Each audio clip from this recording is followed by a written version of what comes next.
Des drones mystérieux ont survolé plusieurs aéroports danois entre mercredi et jeudi 25 septembre, perturbant sévèrement le trafic aérien. La police a confirmé la présence de ces appareils non identifiés au-dessus des aéroports d'Aalborg, Esbjerg, Sonderborg et de la base militaire de Struktrop. L'un de ces aéroports a même été fermé pendant plusieurs heures. Cette alerte survient après une incursion similaire lundi, où des drones avaient perturbé les aéroports de Copenhague et Oslo, bloquant leur activité durant plusieurs heures. L'origine de ces drones reste un mystère.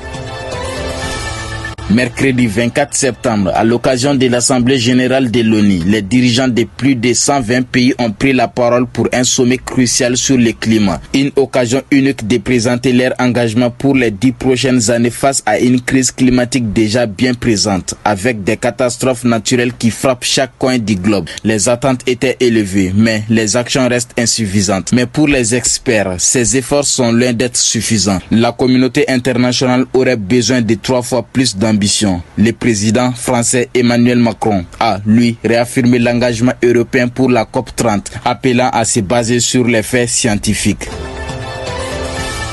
À la tribune des Nations Unies, ce mercredi 24 septembre, Volodymyr Zelensky a livré un discours marquant dans un contexte toujours tendu. La veille, il rencontre le président américain Donald Trump au siège de l'ONU, une entrevue qu'il qualifie de fructueuse. Il alerte sur les ambitions russes en Moldavie, qu'il compare à la mainmise de l'Iran sur le Liban, dénonçant une réponse internationale une fois de plus suffisante. Une intervention forte alors que la guerre en Ukraine entre dans sa 4e année et que les équilibres mondiaux semble plus fragile que jamais. Ainsi s'achève ce flash d'informations sur Radio Benkadi FM. Merci de nous avoir accompagnés et d'avoir choisi la voie de Poufiré pour rester informés.